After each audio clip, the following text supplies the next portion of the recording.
Forster গ্রুপের শীর্ষ সন্ত্রাসীদের নির্দেশে রাজধানীর পল্লবী থানা যুবদলের সদস্য সচিব গোলাম কিবরিয়াকে প্রকাশ্যে গুলি করে হত্যা করা হয়। সন্ত্রাসী পাতা সোহেল ও সুজনকে গ্রেফতারের পর বুধবার দুপুরে কারওয়ান বাজারের র্যাব মিডিয়া সেন্টারে প্রেস ব্রিফিংয়ে এ তথ্য জানান র্যাব 4-এর অধিনায়ক lieutenant colonel Mohammad Mahbub Alam. RAB জানায়, হত্যাকাণ্ডের পর থেকেই পুলিশের পাশাপাশি ছায়া তদন্তে নামে র্যাব। গত মঙ্গলবার আশুলিয়ার বিরুলিয়া ও টঙ্গীতে রাতভর অভিযান চালিয়ে মনির হোসেন ওরফে পাতা সোহেল ও সুজন ওরফে বুক পোড়া সুজনকে গ্রেফতার করা হয়। র্যাবের জিজ্ঞাসাবাদে বেরিয়ে আসে হত্যার রহস্য। র্যাব 4-এর অধিনায়ক মাহবুব আলম জানান, এই কিলিং মিশন সাজায় পাতা সোহেল ও সুজন। শুটার জনি, কাল্লু ও রোকনকে হত্যার জন্য ভাড়া করে পাতা সোহেল। জনির সঙ্গে 30,000 টাকার বিনিময়ে এই চুক্তি হয়। 1,000 টাকা অগ্রিমও দেন পাতা সোহেল। সরবরাহ করেন অস্ত্র আর হত্যার নেতৃত্ব দেন ভাগিনা মাসুম। উক্ত ঘটনার পিছনে আমরা রাজনৈতিক কোন্দল এবং আধিপত্য বিস্তারকে কেন্দ্র করে উক্ত হত্যাকাণ্ডটি সংঘটিত হয়েছে বলে প্রাথমিকভাবে ধারণা পাই।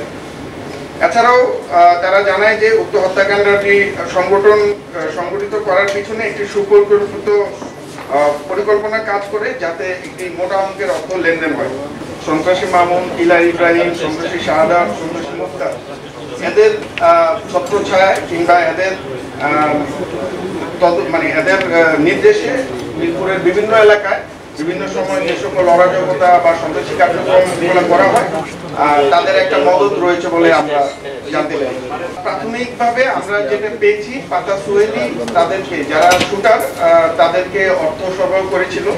বাট পাতা সোহেল আসলে কোন জায়গা থেকে অর্থ পেয়েছে বা কে নির্দেশদাতা, এটা এখনো আমরা ক্লিয়ার না। এই ব্যাপারে আমরা তদন্ত প্রয়োজন। র্যাব কর্মকর্তা আরও জানান, হত্যায় জড়িতদের সঙ্গে কিবরিয়ার একসময় সখ্য ছিল। 5 আগস্টের পর সম্পর্কের অবনতি হয়। রাজনৈতিক কোন্দল, চাঁদাবাজি ও মাদকের নিয়ন্ত্রণ নিতেই এ হত্যাকাণ্ড বলে জানায় র্যাব।